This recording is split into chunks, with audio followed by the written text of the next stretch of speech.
Good Right. morning. Morning. Good afternoon. Yeah, good morning, good evening, good afternoon. Yeah. How are we today? I'm fine. Good stuff. Same old, same old. I'm on the good We're still drugs. here. You're on the good Oh, that's drugs. a nice one. Yeah.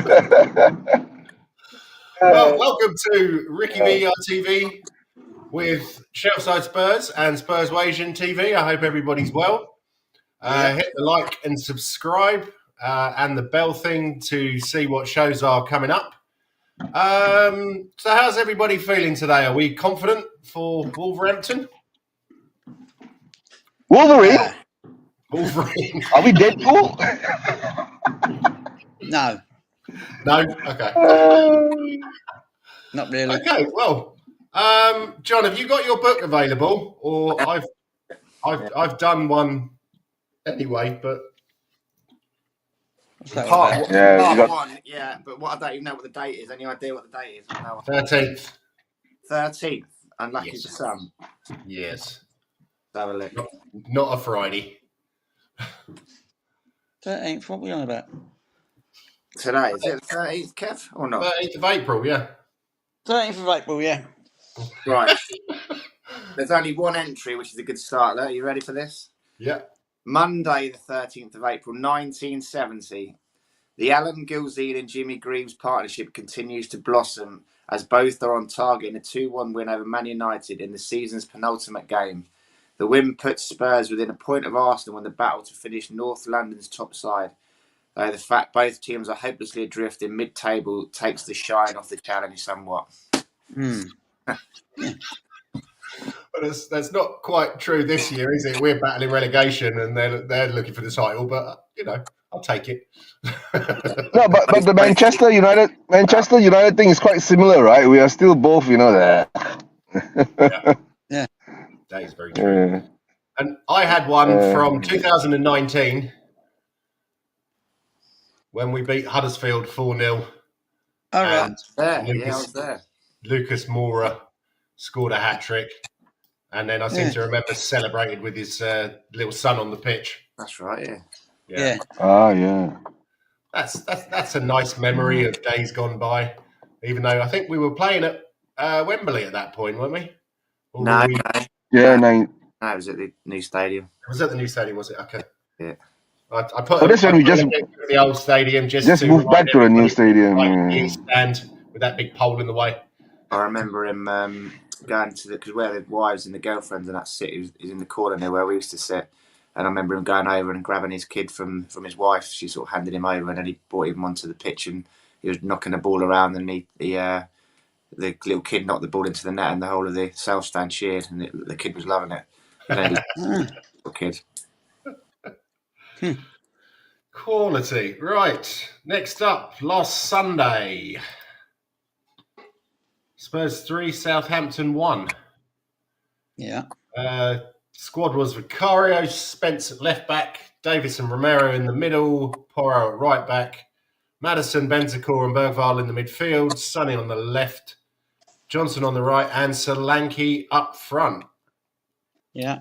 Goal scorers, Johnson, 13:42. Fernandez got one back for the Saints in the 90th minute, and then Tell, quite controversially, I thought, took the penalty in the last minute. So what were your thoughts on the match, chaps? Same old for me. Could have gone behind early on, as I remember. Yeah. But then we picked up and done all right. The penalty, as far as I'm concerned, I didn't know who was the nominated scorer, so they must have known. So there was no sort of real argument about it. Although tradition says you let a fella go for the hat trick, but he'd missed quite a few. He missed about 4 or 5 penalties that he's taken, something like that. Was it? Okay. Yeah, out of 18 or 19. So he had about 25% record of missing. Yeah. Wow. Well, it looked like Romero grabbed the ball off of Johnson, gave it to Tell, didn't he? So he was like the I don't know, it was some Captain. pitch at the time. He was the captain on the pitch, wasn't he, at the time? So must have been that Tell was down to take it, and they were like, "Tough mate, give it to him." Yeah. Yeah. Okay. And that's Well, just well, To tell the truth, right? I did a watch along for that game again, right? Jens, you were with me, right, that day? Yes, yeah, you and Guy. Yeah. Yeah. We were doing it, yeah, and we were saying this. Why do we always do this after the first half? We go in and we come out and we turn out like shit again, right? That's the scary part, right? And Southampton, to tell the truth, they gave us a game, and it's like we fell asleep, or or we were 2-0 up, we were too comfortable, everything is too nice, blah blah blah, right? The first half, the performance, I guess, I don't even know how to judge our performance nowadays, right? Not so. The thing is, does it matter, right? And the worst part is that if we have lost to Southampton, right, that would have been a real big downer, right? So all I can say at the moment now is that I don't know, each league game that comes along, right, it looks more like a pre-season, I guess, a training exercise that has to go on. We are like being forced for, I don't know, part of it. It's to gel the team that we have at the moment, and to be able for them to understand being cohesive and all that, because we have got one thing to look at. It's the Europa League, right? But a win is a win, right? After today's games, as I'm going to say, right, we could be like real close to 17th if we lose to Wolves and and and West Ham wins or something like that. So I don't know, but there's one good thing is that I don't think we can get relegated. So yeah, no. so it's reaching a point. It's becoming meaningless for the league games. Yeah, Yeah. but a win is a win. The penalty shit thing that Tell did is that my theory is, right. Maybe Tell has got a quota. Yeah, I'm saying, if you score X amount of goals, right, we will sign you. So that's needed for him. But it is what it is. Brenda, why didn't you grow a pair of balls and slap Tell and take the ball out of him? That's all I'm gonna say. Yeah. Yeah, well, that did surprise me that he didn't make more of a thing about it. I'm just not sure if he has the guts for it. If he don't want to fight, does he? So he said in an interview that he's seen these kind of things escalate on the pitch before. He didn't think it was a good look if players were arguing on the pitch. So he said once the other players had said it was Tell, he didn't want to make a fuss or anything because he didn't want to lead to people criticising, saying there's a split in the team, and there's so he said he's seen these things escalate before, so he didn't make too much of a deal of it. That was what he said. And the South players, Eugene, one of their players interviewed after the game, their manager apparently got into him at half time and said, if you're going to go down, at least go out and show a bit of fight and heart in the second half for your fans, because if you lose, you're down, kind of thing. So that's why they sort of wanted it a bit more than us after half time, I think, because their manager was giving them a bit of a final rallying cry, saying, just play for the fans for one last half, kind of thing, because you're going out of this league. Yeah, well, I don't think any of their players really give a fuck about the fans, do they? So No. that seems to be modern football. Were you surprised to see Davis in for VDV? Yeah. I did. I thought he'd save him for Thursday, wouldn't he? If he can only play one game a week, the bigger game, more important game, home game against the bottom team. Davis has never let us down, as he's solid, steady Eddie, and so he could afford to put him in against them because he weren't going to see a lot of the ball, was he? No. No, but my question was this, right? Why Davis, right? Why don't you let Archie Gray have his run? You get what I'm saying, not? Right? Or unless he's slowly trying to transition Archie Gray into the middle of the park to play the midfield position. But the problem is that at the moment you see Archie Gray playing in the middle of the park, he's not. I don't think he's suited for it. So it looks a bit weird at the moment. So all I know is that formation-wise, to tell the truth, I understood the formation, right? All the old heads have come back, right? He wants to have a consistent team out there. So whether that will be proven up to be our first 11 or something like that. But apart from that, is that it's taken so many games. I don't know how many games have we had most of these players back, and whether they're looking to be gelling or not, that is another question, right? So, but yeah. all I can say is that the Southampton game is that don't forget, right? The penalty that we got was quite late on, right? And they did give us some hairy moments in the game. So all I can say is that we got through it, right? A win is a win, yeah. But the penalty thing is, how would you say? I don't know. Like I said earlier, right? If Brenda had a pair of balls, he would have slapped tail and taken the ball off him. So, and he didn't. So that means he doesn't have his pair of balls with him. And it's so sad, right? It would be such a great thing for Brenda to have a hat trick. Yeah. Games, Yeah. But it is what it is. Yeah. So yeah. Anyone stand out for you on the day? Well, Sonny stood out for me as running into nowhere again and again and again. He does it every game now. His end product is just fading away. He occasionally contributes, but it's a sad decline. I don't know what it is. Whether he's worn out or I don't know. His mind's not on it. It's something there that he can't beat a man anymore. Can't cross anymore. Occasionally he does, but he's not the Sonny we know and love. Yeah. And I hate to criticise him as well. You Do you know, think it's the tactics? Huh? Do you think it's the tactics that are not Maybe. working for him? Yeah. Frustration. Yeah, frustration probably. Yeah. What were you going to say, John? I think we had a good game. A doggy, actually, because me and my brother were whinging that Jed Spence had been left out, but a doggy actually, going forward, he was really good, wasn't he? I think he was probably at fault for the goal again, when he seems to be at fault for a lot of these goals at the back post, but he doesn't sort of track his man properly. But going forward, it was really good, I thought. And obviously, Bergwall was good again. He's just our standout player in most games at the moment, isn't he? Yeah. Driving from midfield. Yeah, that's true. Bergwall, yeah. I think the bright points of the game is actually seeing Bergwall performing and all that. I know, but guys, to me, in the day, we were doing the watch along. We were saying Southampton was just shit, and if you can't even beat a shit team, right, that means how bad we can be, right? But getting through that game, right, I think it's more like maybe Ange at the time, any manager who has got a midweek game in Europe, right? They will have one eye on it. You can't say that I don't, And if you do your line, and that's what I think.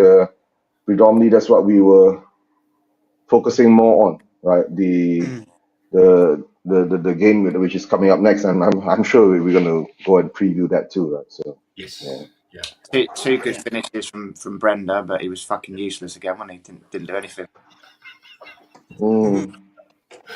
Yeah, well, and then we had a crap with all the incredulous nonsense afterwards about Brenda proving a point to his critics and stuff. It's like, he proved how shit you were again. Like, the guy can finish his dinner, but he just doesn't offer anything to the team. It's a team game, isn't it? Really.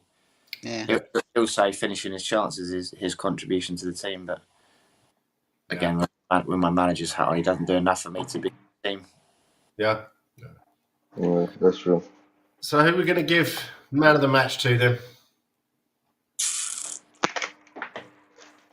Oh dear. Romero, I don't know. haven't he? To be fair. We'll give the woman of the match to Brenda. Yeah. That's all I can say, right? Yeah, because he scored 2 goals, right? So yeah. Yeah, I think. And that stupid, I got to say the other thing. That stupid offside goal, right? That we got, right? How stupid is VAR, right? I thought the rules was you cannot take the offside point, right, from a part of your appendage which cannot be considered a goal scoring part. Yeah. And they took his hand. Yeah. That's bullshit. And the line didn't look straight either. No. Yeah. Is it contrived? Yeah. Yeah, it did. Yeah.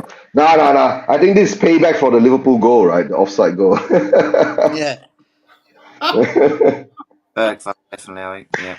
Yeah, but I'm going Bergvall. So I just think he's been absolutely outstanding, and you know how much it pains me to big up a Swede.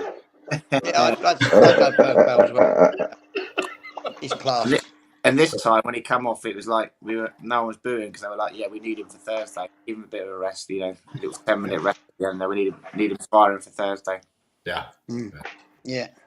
So, moving swiftly on to Thursday, Spurs 1, Eintracht Frankfurt 1. Are we going to live to rue this day? Because really good. Yeah, go on. we were. Second half, we should have, doubled, maybe tripled our lead. Yeah. Or gone ahead 2-1, 3-1, which I think is going to come back and bite us. It was good goalkeeping though, wasn't it? On most of them, they were great save. Like Romero was having a one-man battle to try and score, and then he just kept pulling off these worldy saves, didn't he? So, want to try. We played really well. Like patterns of play were good, weren't they? And their possession of the ball and our little attacking moves were good, but their goalies had a bit of a worldie. Yeah. I think we might be all right. Yeah. And to tell the truth, right, for the Thursday game, right, I didn't even watch it because I had some family commitments to do. I watched the we'll call recorded version of it. When that goal went in the first 5 minutes, I was saying, shit, we can't defend again. So that is the reflection I'm afraid that we're going to bring over to Frankfurt, right? And that scares the shit out of me because to tell the truth, in the end of the day, they weren't attacking us that much, you see. So, but it was an opposite effect from the halftime talk that came out, and I guess we were more attractive. We look better in game wise and all that, or was it just Frankfurt let us play? But while that shot, if it had gone in, it would have been a screamer. But you never know if we have scored that goal, they might have come back at us, and we wouldn't know what the game is. But in the end of the day, the result is still a 1-1, and we can't be taking a 1-1 back to Frankfurt. They're no pushovers. It might suit us, though, playing on the counter attack over at their place. They're going to have a bit more home pressure, be a bit more forward thinking. But John, we don't do that. Oh dear. I think he was late with the subs again, and I thought he'd bring him on at 60. I really did. He left it till. Oh yeah. And the subs were such a waste, right? I'd like to talk about the goal that they scored. Now, Maddison, was tackled in their half. Probably should have passed the ball, but decided to try and take the man on. And then they basically walked through 6 defenders. Our defense. Nobody. That's who we are, mate. Yeah. It was just, I thought that was shocking. You should have heard the language in my front room when that goal went in. Wasn't nice. It was a good. Tackling, like you say. Sorry? It was a good finish, but no one put a tackle in, like you say. I mean, good from the outside box, finding the bottom corner past the keeper. Good finish, but Porro was trying to force him inside, wanting to where there's more people rather than get isolated one-on-one, and then no one really came out to address him. Did it? The centre backs backed off, and the midfielders didn't go with the runners. So poor. No, but the key word was the thing is that we lose the ball again. That's it. We keep losing the ball. Every game. I don't understand. So, and that's why we keep losing the ball, and they take advantage of it, and right. And when that went in, I thought we were gonna get hammered, but at least we came back and got one, right? And I can't even remember who scored that one. Who scored that one? All right. Oh yeah, Porro. Yeah. Oh yeah, the back heel thing. Yeah, the back heel. That was a nice finish, right? Why can't we get more of that kind of shit? I want to know what you're doing up there. As you saw in the WhatsApp group, I was very disappointed that he dropped Spence. But who needs Spence when you got Porro doing his Messi impression? Yeah. But yeah, it's unfortunate. Who was it? Bergvall hit the bar. Yeah. Was it Romero hit the bar or Bentancur? Bentancur, any other day, he buries those 2 headers. Yeah. Usually he's great in the air. And so it was. And Mickey Van der Ven had that one at the end. He just didn't get enough on it, didn't he? Like into the ground. Yeah. So 3 or 4 would have been fair. I don't think he got anything on it. Most probably just grazed his hair. That's all. If he had any. Down his face, yeah. That must have been painful. So does that mean he's injured for today then? That would play. And so he went for the 2 goalkeeper subs as well. Again, I don't know why he does that. It's crazy to me. I don't know. Why not give some of the kids just more experience sitting on the bench there with the first team? You don't need to have Whiteman and Austin on the bench. It doesn't make any sense. Put Ajayi on there. Put Oluwaseyi. Yeah. It's maybe paid, it might be quite good though. That Levy has to pay him if they.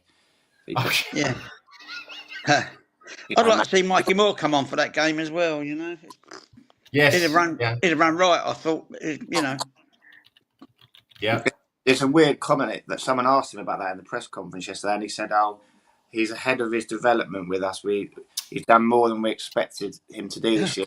Well, why is that a negative? That's a positive, isn't it? Yeah. He's playing well. Put him on, for Christ's sake. Don't go, "Oh, you're doing better than we thought, mate." So we better knock you back. We'll put you back, mate. Yeah. We'll send you off to Queensland Wanderers to play for a season. You know, play some proper football, drink some tinnies. Sorry, but yeah, it was. I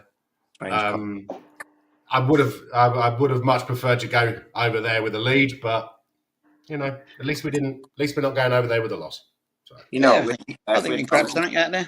Like I said in the group, Kev, like Liverpool away, we were 1-0 up going there, and then we parked the bus and like shit ourselves, didn't we? So at least we've got to actually go out there and attack when that's 1-0.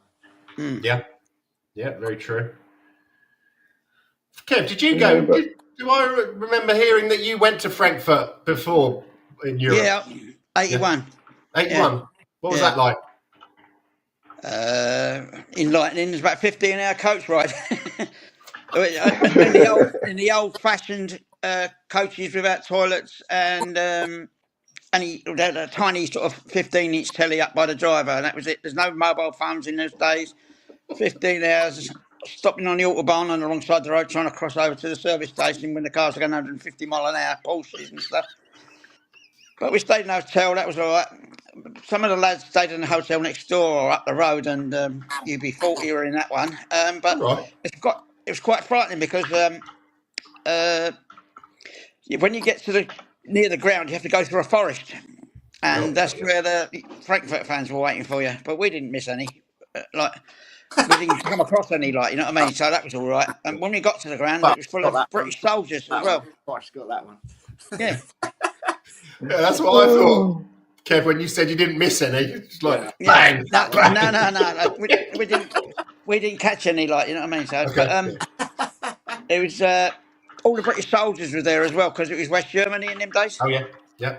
And after the game, that was a different story. There's a lot of fighting down by the railway station. Okay.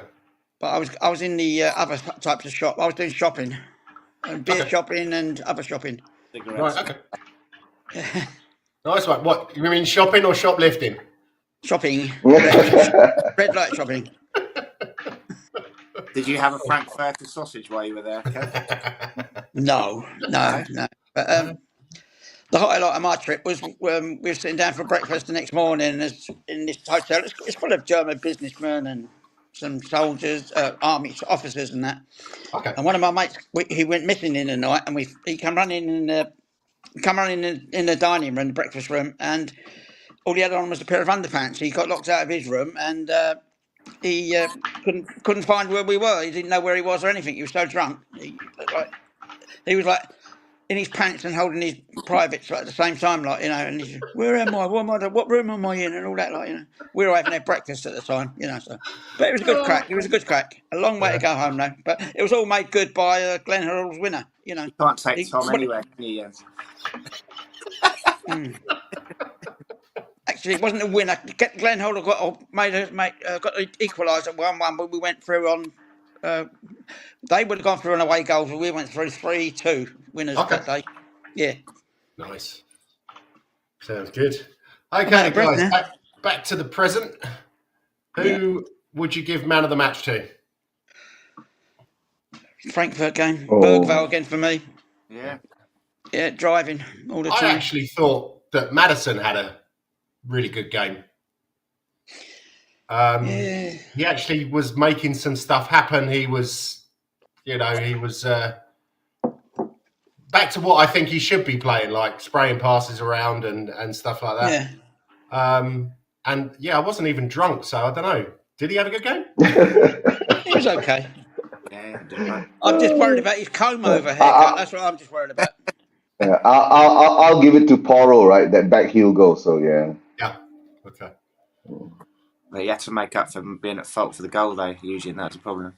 Yeah. Yeah. Oh yeah. he was at fault for the goal too. Yeah. I don't know. I'll give the man of the match to I know That Esther the Tea referee was Lady. an arsehole anyway, and I was sorry Right. me to Oh say. yeah, yeah. I forgot to mention that 2 blatant corners for us, and he gave goal kicks. Yeah. And he thought he was what Pierluigi Collini, Yeah. strutting around thinking he's something special. Look at my bald head. I mean, it's Yeah. the same thing that I do every day when I walk around town. But Yeah. it's it's. I just thought he was shocking. He's Polish, wasn't he? Yeah, he's a World Cup ref or something, wasn't he? Really? Yeah. I just thought, he was not good. You would have thought he might have wanted to give a bit of payback for 1939, but Yeah. 1939. yes. But Anyway. there was 2 goals in the first half, and there was no injury time. He played at Yeah. 0:45. Yeah, just Yeah. played 45 minutes. No, nothing. That was crazy. And I counted 4 bookings they could have had in the first half, and I gave up after that because he wouldn't stop. Yeah. He's blatantly looking away. He wasn't having much, was he? So. No. Right, so on to today. Yeah. Wolverhampton versus Spurs. Yeah. Predicted lineup, gone for Vicario in goal, Spence on the left, Davis, Romero, because I think he'll rest VDV again. Porro, the same midfield, Madison, Bentancur, Bergvall. Son on the left, Slanky in the middle, and Johnson on the right. Yeah. Does anyone have any idea if perhaps Kulu could be back for this one? I've not heard anything. No. But I didn't. He was touching the second leg of the Europe, so I doubt he'll be. Oh, okay. But you never know. I think what Ange said about what Ange said about Decky, I think he will be on the bench. Whether he will come on and have a cameo or not, we are not sure. But I think definitely on Thursday, Decky will be put out there, right? So maybe he doesn't want to be risked or anything like that. But I don't know. We're playing Wolves. For me, it's to tell the truth, right? This game, right? We should just put out the youngsters, right, and let them have a run out. We don't have a good record against Wolves recently either, do we? No. Yeah. We used to, but yeah. Yeah. I remember the last. Was it the last? I think the last few games we've been ahead, and they scored last-minute winners or last 10-minute winners. Like that. I don't know what it is. They seem to have something over us, but they're actually playing Matt Doherty as centre back these days. Really? Mm. Yeah. Okay. Which, but guys, don't forget, right? The Wolves games, this game between us and Wolves, right, is the battle for the 16th spot. Yeah. I know. Oh, dear. Dreadful. Yeah, it's unbelievable, isn't it? But, So Matt Doherty played as centre back against West Ham and got man of the match. So what can you say? That's an interesting one. Mm-hmm. But Fair play to him. who else are they? What players have they? Who should we really be worried about? That Ike Nori's good, isn't he? And Semedo. Strand Larson. We should be worried about Cunha. Yeah. Who? Our biggest worry is ourselves, isn't it? If we don't apply ourselves properly with half an hour on Thursday, that'll be our biggest problem. Yeah. Do you think that he might shake it up completely and put Richarlison in for Solanke and then Tell on the left and Odebear on the right and then maybe Gray, Saar, Basuma in the middle? Yeah, you can't make such a song and dance about not having a squad to rotate if he's got everyone back not rotating them, eh? Yeah. True, yeah. Exactly. So you might make 1 or 2 changes. You think, like you're right, Davis will come back in. Do you reckon you might put Basuma in for Bentancur or something like that? A little easy little change. Madison, I might put Saar in for Madison or something. Yeah. Rest him for Thursday. Like you say, put Tell on the right maybe. Yeah. Give Sonny a rest ahead of Thursday. I think you might do that actually. You might give Sonny a rest. Might give Sonny a rest. He's due one, but because he played 2 international. But guys, don't forget, right? I think Odebear is injured, right? And he's just pretending that he's not. He's talking about this leak in the news on tactics or the squad and all that. He's not happy about it, right? Why is there a leak and blah blah blah? Who is the mole? Oh, the mole is Daniel Levy. I tell you what, when I heard him say that, I just thought he has completely lost it. He Yeah. sounds like a child conspiracy theorist. And I mean, seriously? Now he's got no one else to blame now, right? The game against Frankfurt, he blamed the football gods, right? He weren't on our side, right? He'll find things to he'll blame everything under the sun but himself. Yeah. Bad That workman. seems to be the way. John, what are your feelings on him now? Because I know you've always been in Anjin. So, how are you feeling about it now? I feel he's been hung out to dry by Levy because he didn't get a proper squad to compete in Europe and in Europe. So all the injuries happen, and Ange said in advance we need a bigger squad. We're going to be with Europe, all the travel and the extra games. We're going to fatigue and injuries are going to take a thing, and they didn't give him the players to help him, did they? Sort that out. So he's kind of, as usual, the latest in a long line of managers that's not been supported properly. To be honest, that's what I feel. So I feel somewhat sorry for him. Like we saw against Frankfurt, we were getting back to a little bit more fluidity and about how he wants us to play. But with dead on their feet players, you can't press and play high tempo football, can you? Really? So it's a horrible mixed match of everything. Yeah. And again, part of me is a bit of an admiring of his refusal to change his tactics because, like you said earlier, the reason we conceded that goal is because Maddison gave the ball away, and Ange's point of view is we need better players who aren't going to give the ball away in stupid positions like that. So we're attacking and we've given the ball away. If we don't give the ball away, we don't concede, kind of thing. So his attitude is be better in possession. Don't change your whole team to just to take allowances for people making mistakes, which is a pragmatist, isn't it? And he's not a pragmatist manager. So part of me admires his philosophy to say we're going to play that way. If we play properly, we won't give up possession and we won't concede goals. But if you dickheads make stupid decisions and keep getting lost in position and crap passes, then we're going to be wide open, and it's up to the defenders to try and rescue us, isn't it? Mm. Yeah. Yeah. What are your thoughts on him having a... Sorry. Go on. I was just going to say, what are your thoughts about... He seems to be having sly digs at the fans more and more now. That's something which I really don't like.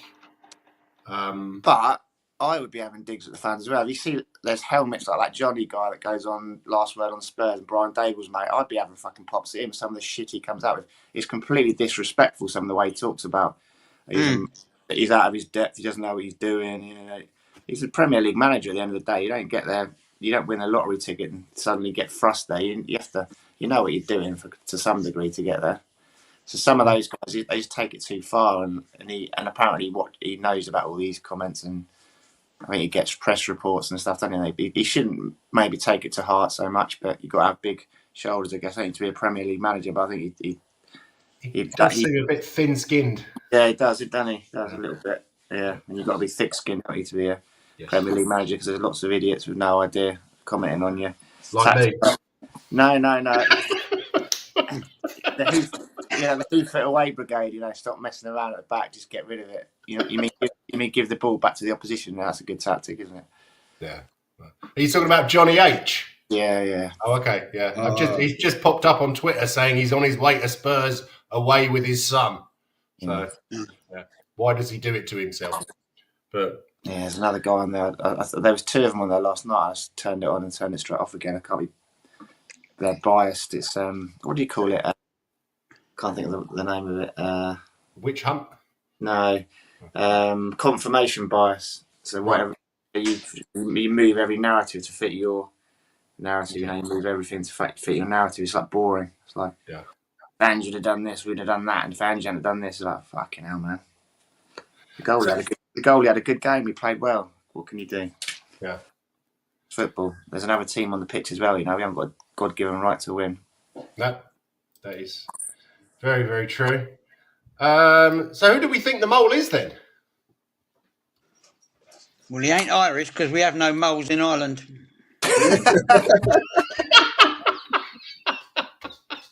Oh dear. Do we have any Irish players? Yeah, no, I know, but there's a backstory to that because B&Q in Ireland, somewhere in Ireland, was selling mole deterrent, and everyone said, "There's no fucking moles in Ireland. Why are you selling it?" It's just one of them things. Mole deterrent. Yeah, mole. To Get rid stop of moles moles. picking up your garden. Yeah, Okay. different moles. I didn't really see the context of the comments. Was he on about like injury information getting out or like tactical information? He didn't really.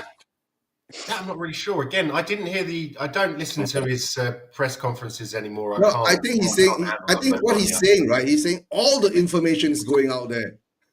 Right. Yeah. How many times does Johnson goes to the loo, right? And what does Sonny has for breakfast? He's got a good point there. So whoever's leaking the information hasn't got our best interests at heart because he's telling the information in the media. That's why I keep saying it's Daniel Levy, right? He's recently hired another Arsenal CEO.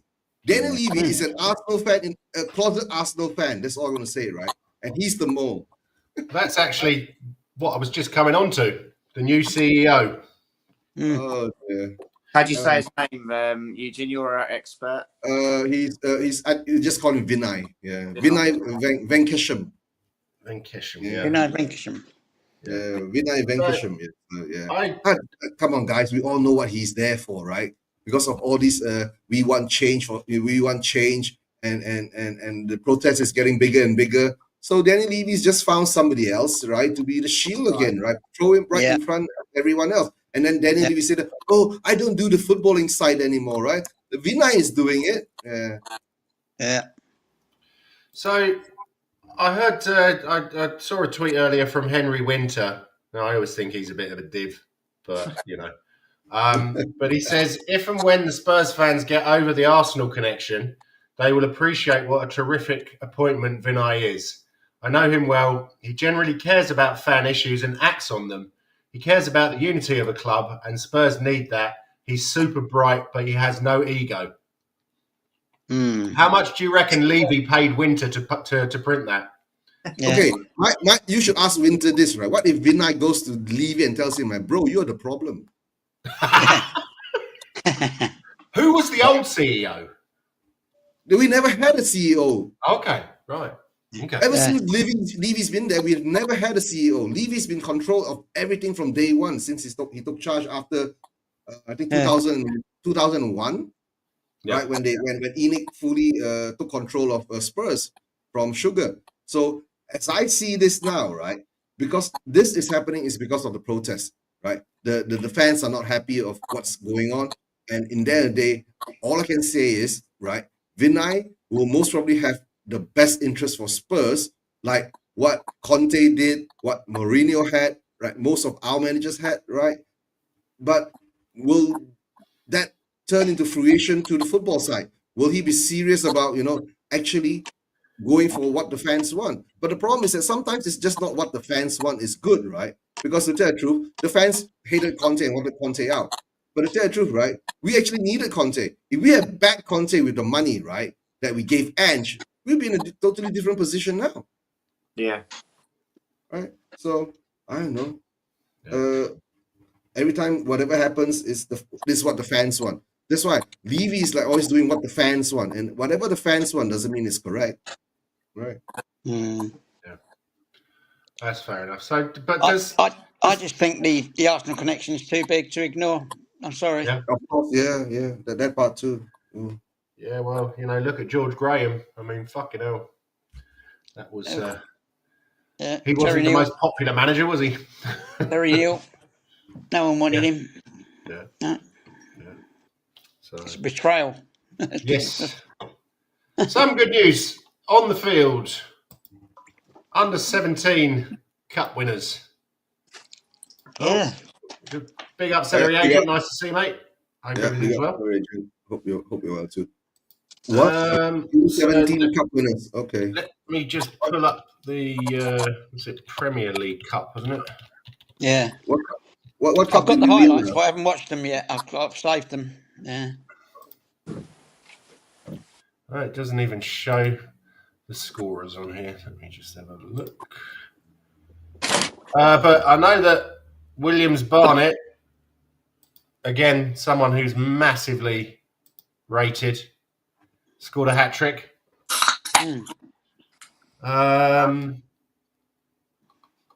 And what was the team? Does it say? Good effort. He got a hat-trick in the final. Yeah.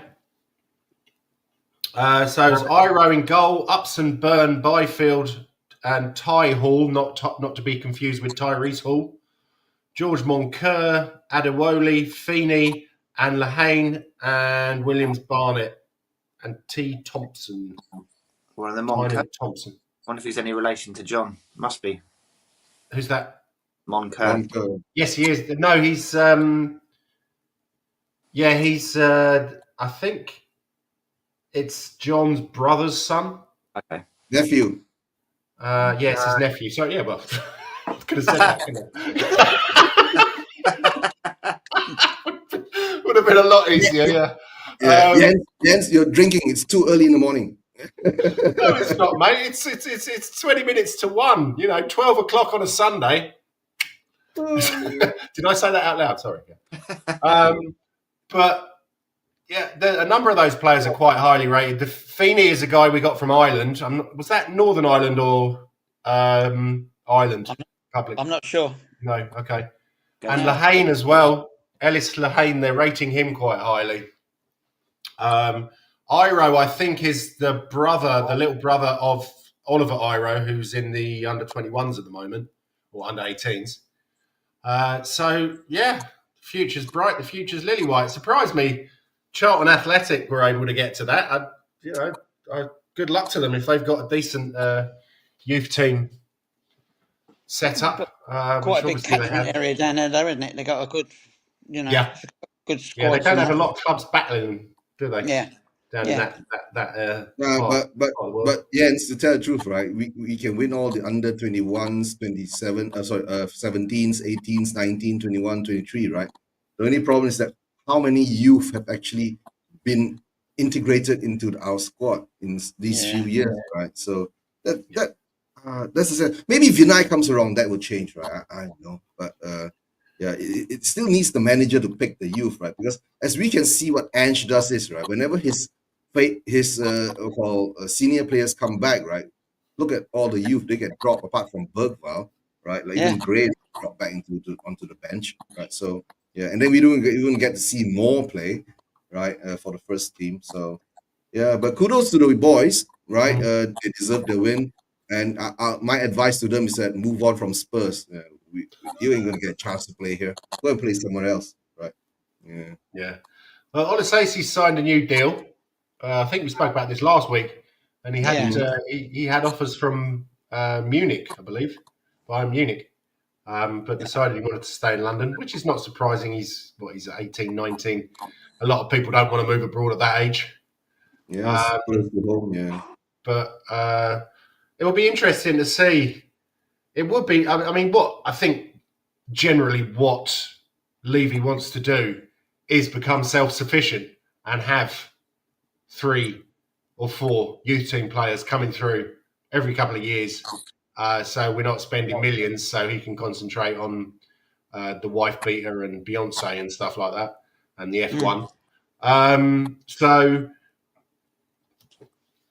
the what? The egg beater? The wife beater, Chris Brown, the guy who's coming to play, who's been put in prison for beating up his wife. I think it was Rihanna, wasn't it? Yeah. Something like that. So I find that shocking that they're that's the perfect match for Levy, right? He likes things like that, right?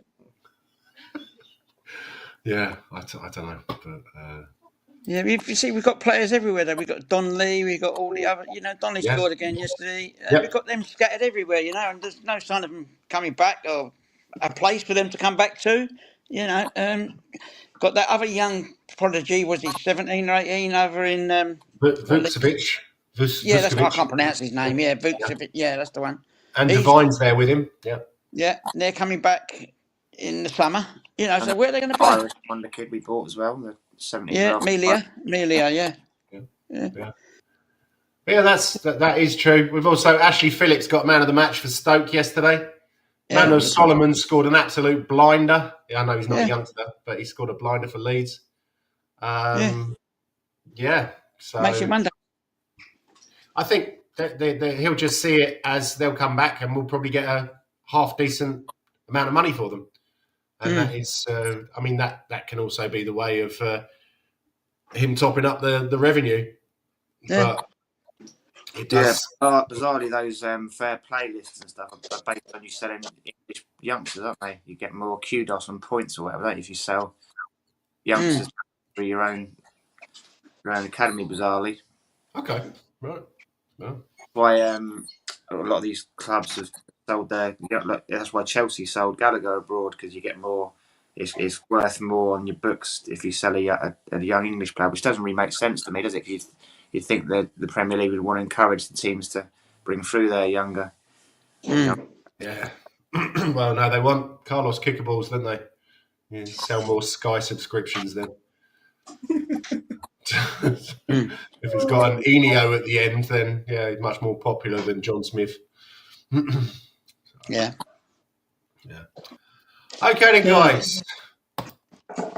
Anyone got anything they want to talk about? No, this season's just fizzling out as far as I'm concerned. It's another one to write off as a bad experience. Yeah, I have to say on Thursday, I wasn't up for the game at all. I was so apathetic about it. I was actually going to go to bed because it kicked off at 9 o'clock over here, and that's what time I sort of tend to wander upstairs and watch a bit of look at my phone and then go to sleep. But I went up for the second half, and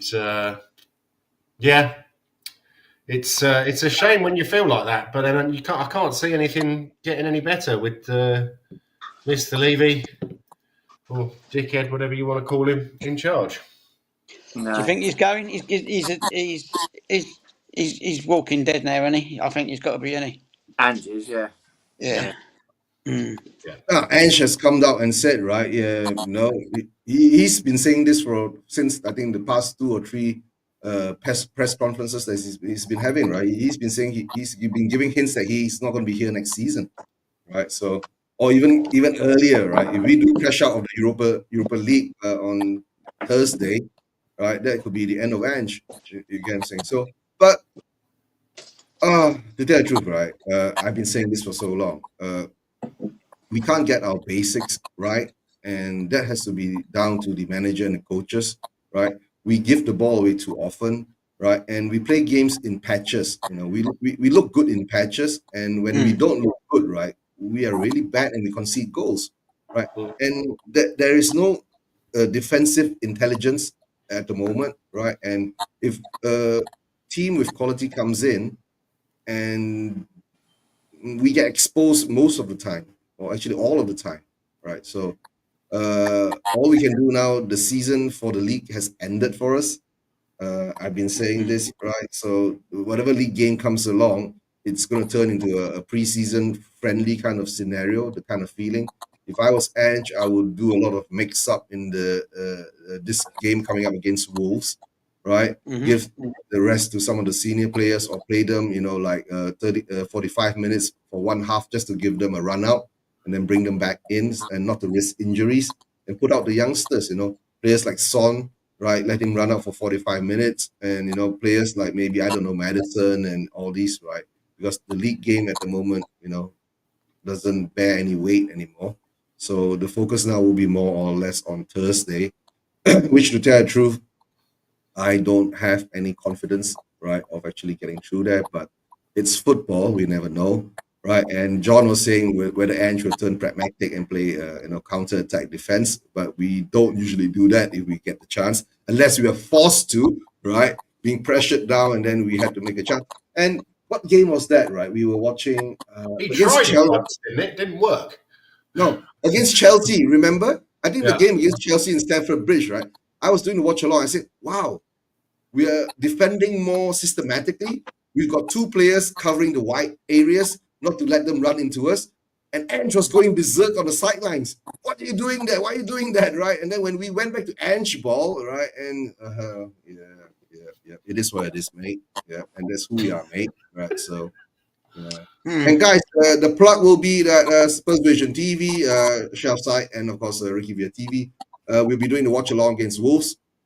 right? If you're there, please hop on, give a like and subscribe. Yeah, show some love, right? And of course, I don't know, the watch along with Wolves. I might get a few guests on. I'm not sure whether Jens will be free or Johnny be free or Kev will be free. Hop on, right, and just get bored together, and we'll talk about something else. There won't be unless someone else wants to do it. I won't be around next week. I'm going on holiday. But I It's should be Easter anyway, yeah. It's the week Easter after. Sunday. Yes. Yeah. What are we playing next week? Liverpool, right? Is it? No. No. God. Good I question. saw on Sky Sports earlier, they had Redknapp and a few other pundits on, and they were like trying to work out what week Liverpool could win the title, and it looks like it's coming down to when they play us. Yeah. Yeah. So I said Because if Sunday missed a penalty or something to beat Liverpool and then it handed the title to Liverpool, the Arsenal fans would be fucking apoplectic, won't they? We got Forest on the 21st. Friday, is it, or Saturday? Monday. The Monday, bank holiday Monday. Yeah. But it's an 8 o'clock kickoff. No. Liverpool must have a game midweek then, have they? Do you know? No, they've done their midweek game, I think. No, they're out, aren't they? They got knocked out, didn't they? No, a league. Oh, right, sorry, yeah. Possibly. Could do. That would account if they'll get enough points, I think. No, they're playing West Ham today, Leicester the week after, and then 27th. So they're playing Leicester on Sunday the 20th, and then Sunday the 27th they're playing us. Oh, that's it then. That's when they'll wrap it up. Yeah, probably. But Gordon Bennett, we complain about not playing on a Saturday. You should look at fucking Liverpool. Sunday. Yeah. Yeah. But that's always. What day they play on, because they haven't got to work the next day anyway, have they? So. Hey, all right, calm down, mate. Calm down. Kev will get upset. He's got a lot of Scouser friends. Not anymore. I haven't seen them spoke to them for years. Yeah. Okay. Yeah. But, yeah, I took just going back a bit. I took the business about the mould and the press conferences as Ange trying to throw under the bus Ryan Mason or who's the other assistant who will probably take over from him if they don't win on Thursday. So I reckon he's trying to throw one of them under the bus, knowing damn well that he's about to leave and that they're going to get the job. And he's saying that these guys haven't got the best interest of the club at heart. They're leaking information out. Yeah. Right. Yeah. Why can't you know why there's a leak, right? They don't like him. Yeah, I can only assume that. Yeah. And this is the thing as well, that what Eugene was saying about throwing in the youth and stuff like that. I don't think Ange will do that. I think Ange will he's going to want to play his so-called best players as much as he can, because otherwise, it doesn't look very good if he's like, oh, I'm just going to put the youth in, and then he gets sacked, and then someone else sees him as a potential suitor, and then he sees that he's done that. Then, yeah. The thing is, our players have shown time and time again they've got no character, so they'll be loving it at the moment. There's no pressure on these games; they can just go out, play with no pressure, and they'll do well, won't they? Because they're spineless arseholes, a lot of them, aren't they? Who like playing with no pressure when the pressure's on. Think what would Roy Keane do in these circumstances? That's what you always got to think. Yeah. Player with character. There'd be a lot of claret and broken teeth in the dressing room, I reckon.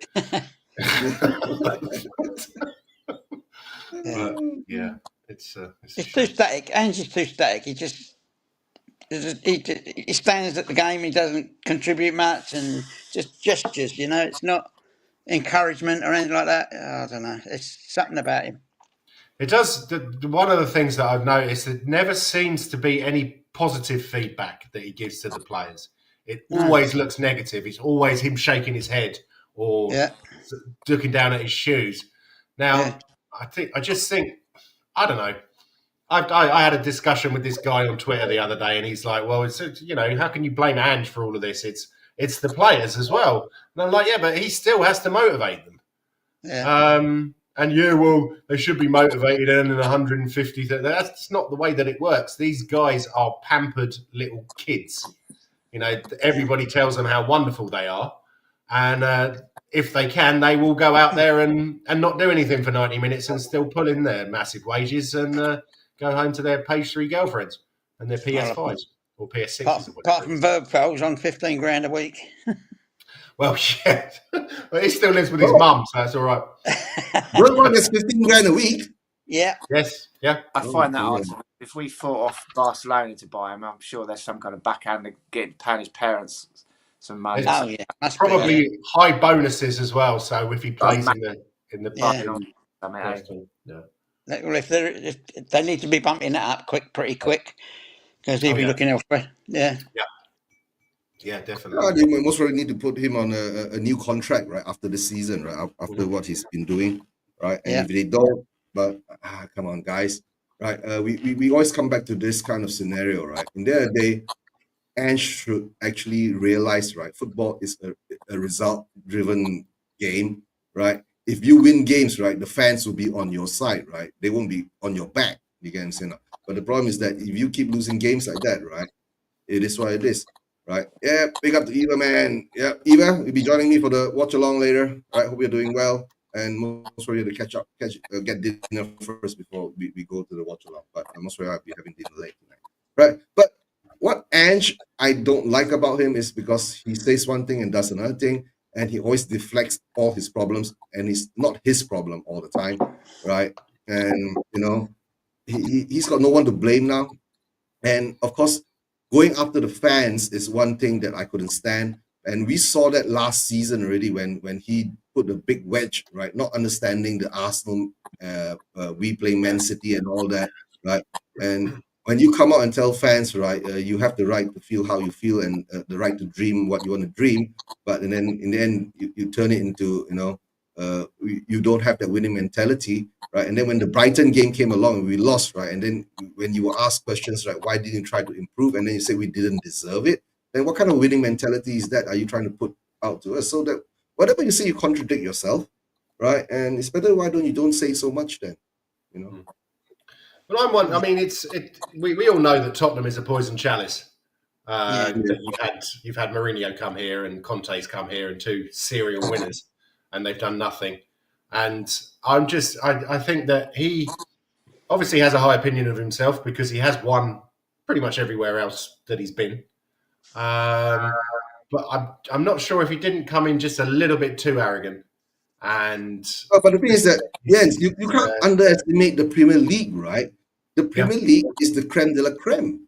You get it, right? Yeah. You can't underestimate the managers who are in the Premier League, right? And you can't think that you are better than them, right? With your tactics and all that, right? While every manager in the Premier League, right, play a certain way, but they adapt and change their tactics along their way. But not us, right? We play one way, and that one way. And the worst part is that when he came out with the words is that I'm comfortable in conceding goals. When you say things like that, right, it blows my mind because, bro, where's the pride of the goalkeeper, the defenders that you have? Well, it's part of the game. Stop the other team scoring. Imagine, right? Ange told Roy Keane, right, I'm comfortable in conceding goals. What would Roy Keane do to him? That would be a fight I'd like to see.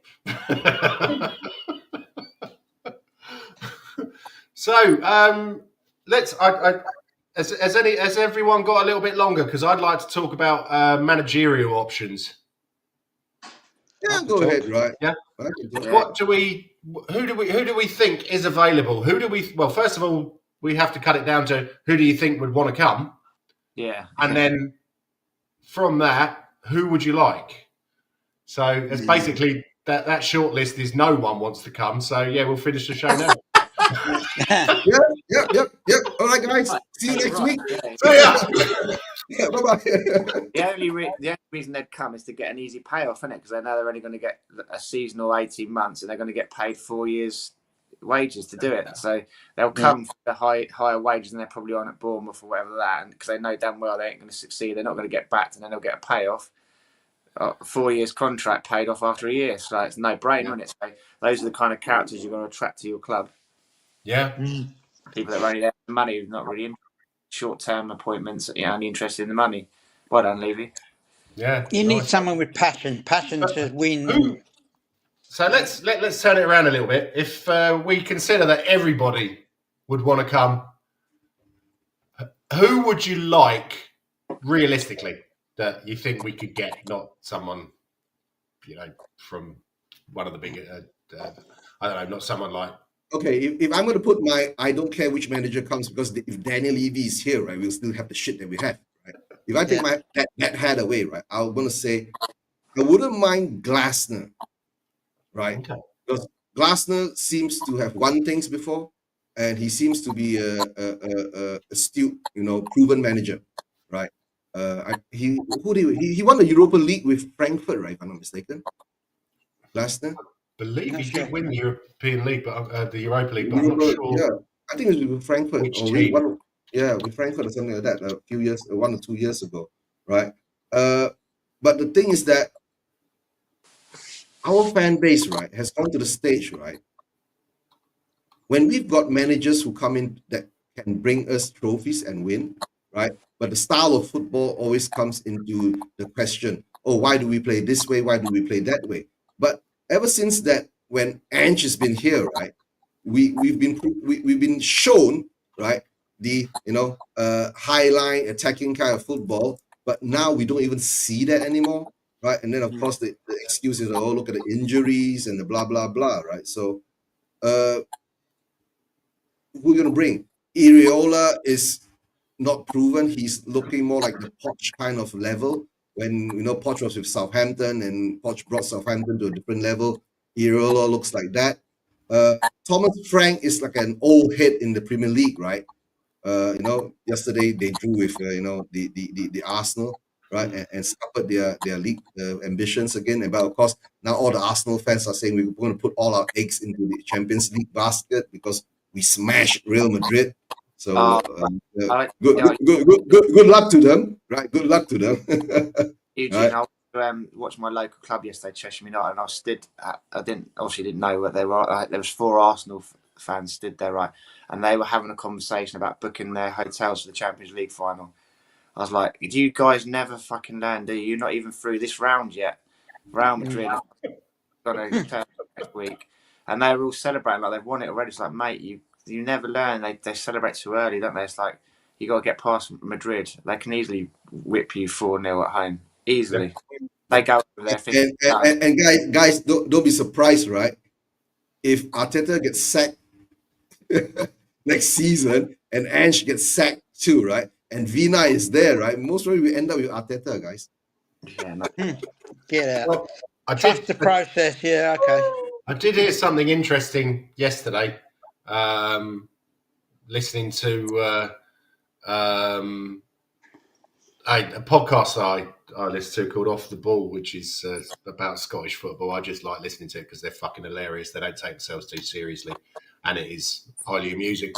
But they reckon that there's a high possibility if Postecoglou gets sacked that we'll get Brendan Rodgers.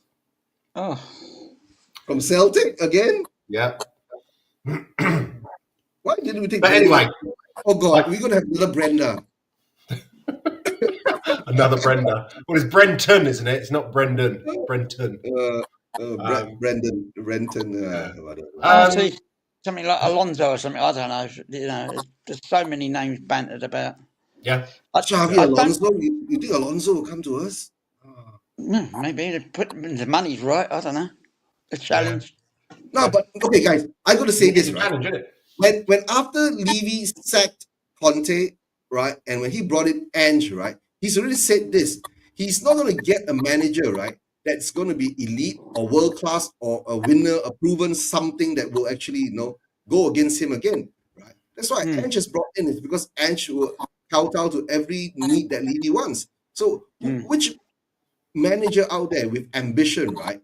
And the Spurs fans are so hungry for a trophy. Yeah. Will come to us and look at now, okay, not only you got Levy there now Levy's put Vinay as another shield in front of him, right? How many layers of red tape or bureaucracy, right, in the football club? Layers of separation, that's what it is. Yeah, layers of separation. Yeah, before he can get what he wants and get something done for Spurs. So, I don't know, right? Like what you said, this is a poison chalice. Whether we'll find someone, or for all you know, Ange will still be here, right? John. Pochettino, the only one. Yeah, he only wanted to bring back the connection with the fans again. Yeah. But he tied into a big contract with America, and so Levy won't pay that. And it's in whether his circumstances change in America. I think they weren't very happy the other day. They got knocked out of some Mickey Mouse tournament, didn't they, in the early round? So they're not very happy with him. So they got knocked out. Panama, didn't they? Yeah, if he gets pressure's on him a little bit. Yeah. Trump might chuck him out of the country for being Argentinian. You never know. He might. Yeah, absolutely. Deport him, right? He's 105 years old and claiming benefits. And your visa's revoked. But wasn't there a situation? We're going to put him in the army. He's going to fight for Greenland for us. Wasn't there a situation where Ange wouldn't take a lot of his backroom staff with him? Like, they wouldn't allow for all that, would they? Whereas Posh has got a massive entourage behind him with Jesus and Jesus and all the rest, So. Yeah. No, but the thing with Ange is, right, Ange's philosophy is that he never has a set pair of coaches that follows him around. That's why we look so lost at the moment, right? And everybody who comes in, right, who's not followed him, right, most probably will not understand what he wants. That's why everyone in the club is frustrated, and that's why there's a leak, right? That's why there's a mold. And to tell you, we don't actually need a mold in the club because Ange ball is sussed out. Everybody knows how he plays. Yeah. They don't need a mold, right? Yeah. And we've seen the patterns, even us doing podcasting, right? We see the patterns of who is going to put out, who is going to play, how we're going to play. It's all fixed. It's all set. Week in, week out, we do the same shit. So I'm not really sure what Southampton are going to get out of a leak that Odebear's injured. It's not like, oh shit, we've got to change our whole fucking shape around because Odebear. Not going to give him that much of an advantage, is it really? Yeah. Oh shit! No. Oh shit! How are we going to handle Bergwall? Right?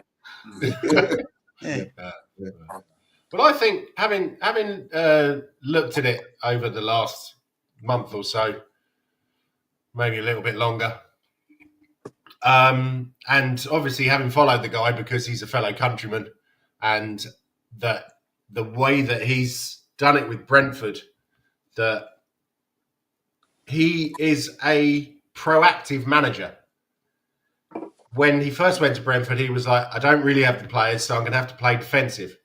Now he's become a little bit more attacking because he has got the players.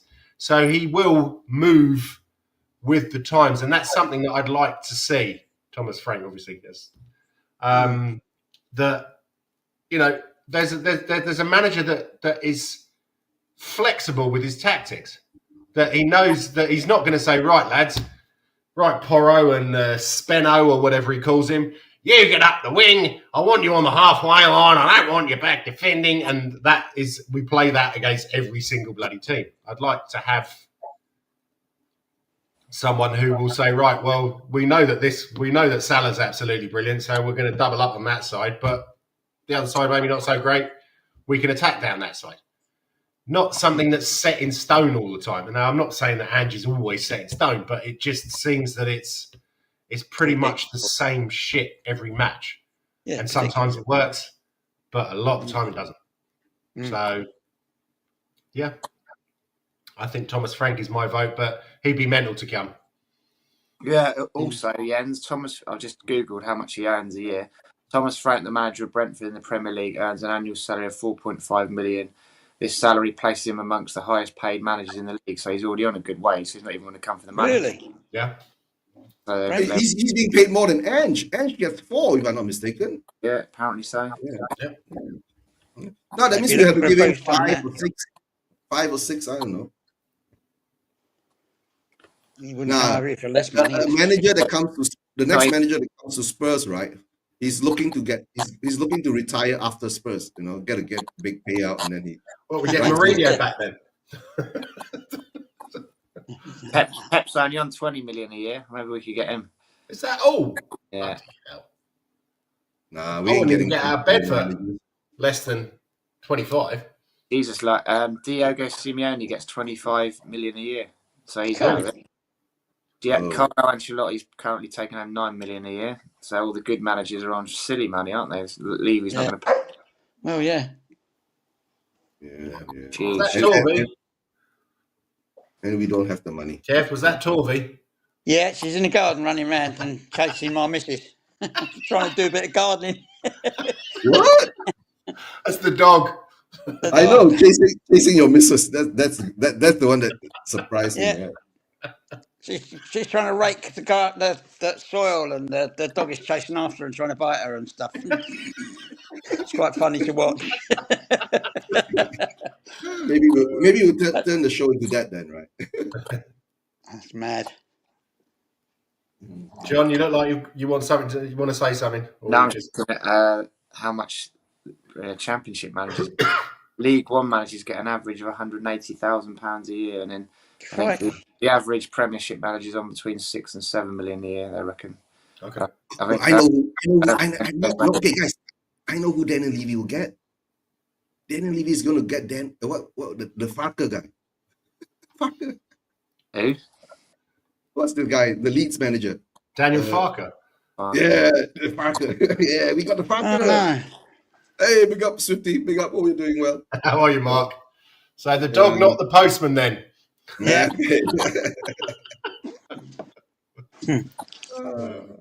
Yeah, it's like being an arbitrary, being a Spurs fan. We're kind of waiting for Levy to leave before we can do anything, and just stuck year on year with the same old shit. Yeah. No resolution. No. Maybe next season when Vinay comes in, maybe Levy will step back from the football and let Vinay do his work. Maybe then we will see some difference in the football setup. To tell the truth, right? He's still going to sign the checks. He's still got to sign the checks. So yeah. I don't think it will Because change that. that's the worst part, right? He still needs to sign the checks. No, sign the checks or okay the checks, give the green light to them. But all I can say is that it's just not the footballers and all that. We have to actually revamp the whole football thing, from our medical team to the scouting to every single detail needs to be changed, right?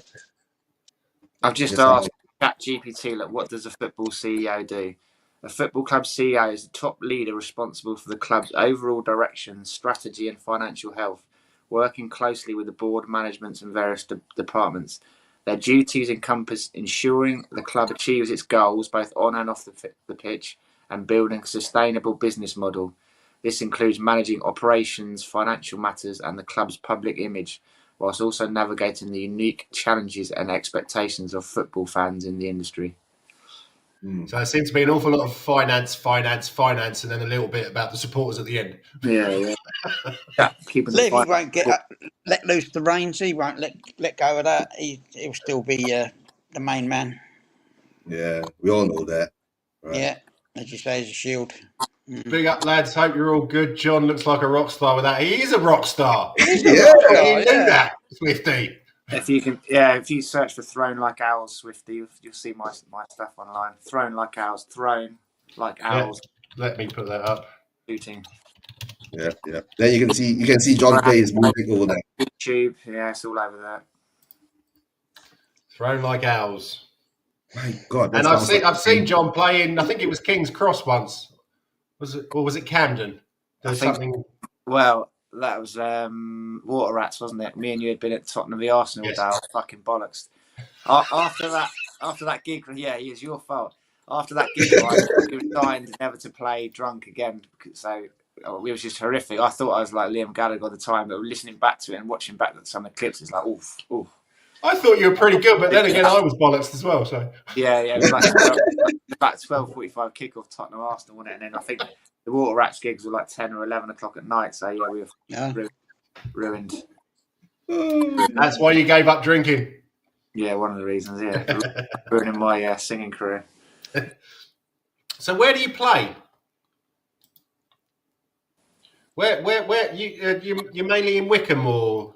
Wickham, Aylesbury. We're playing at the Chesham Fringe Festival. Actually, we played one of their showcase events the other day, and we sold more tickets than the headliner. So they bumped up the bill on the actual the Fringe Festival itself.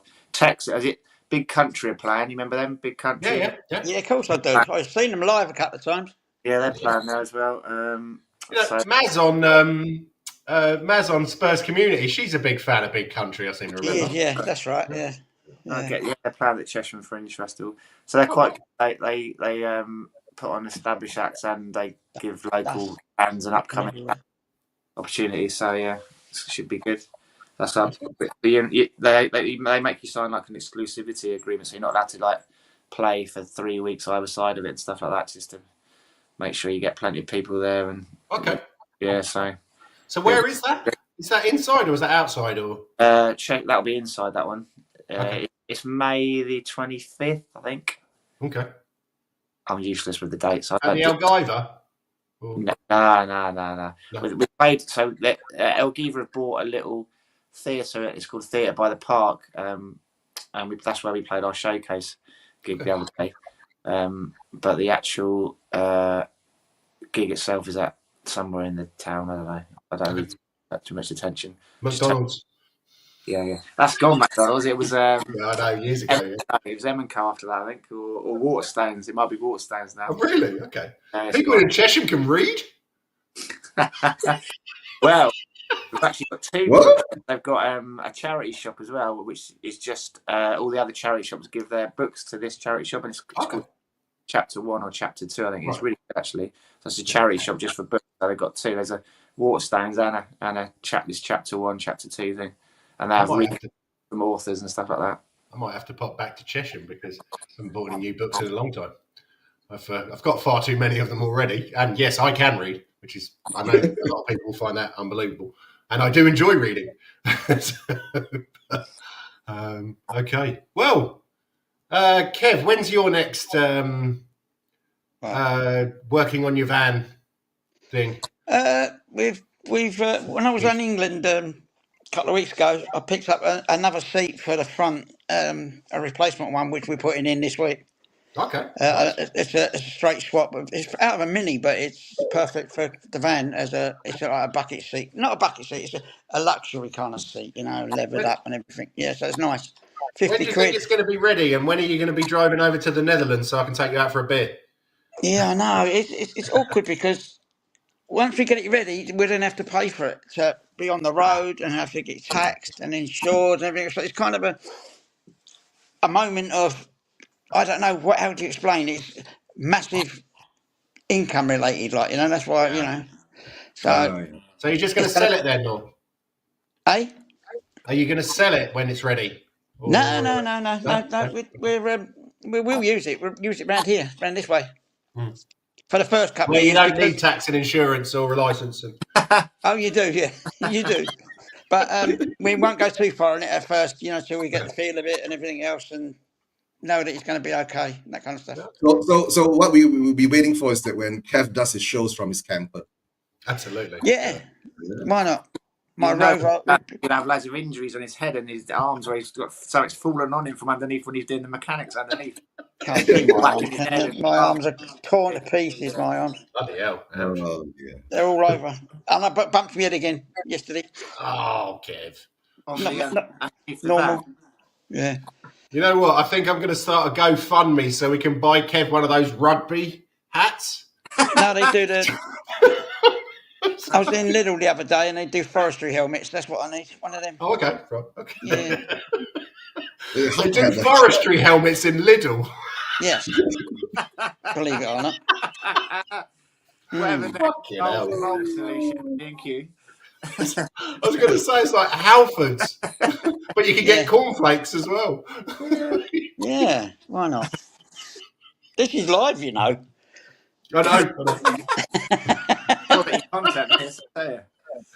Okay then, chaps. Anything else before we go? No. Well, This is scores today. Scores.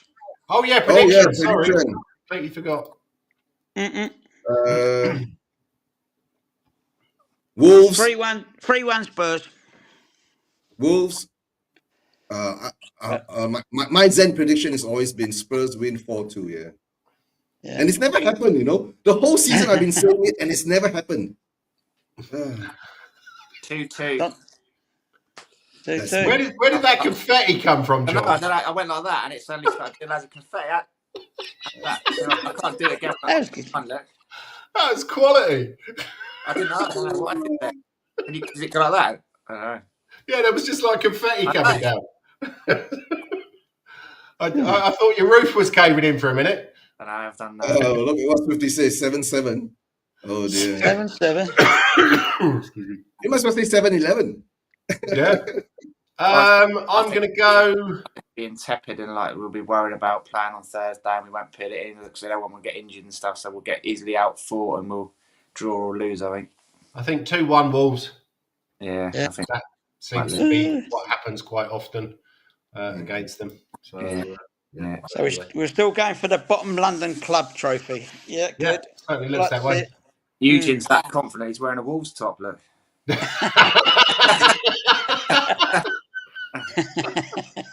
So's Kev. Bloody hell. Everyone's in orange today. Eugene, you look like Tiger Woods in that. It's like the old the golfer tie, yeah. Tiger Woods. Okay, then, guys. I'll catch you later on the watch along, Eugene. I'm not sure if I'll be able to come on or just in the comments. John, thanks very much for coming on. Kev as well. Yeah, pleasure as always. Come on, you Spurs, and as always, BBL. Things go again.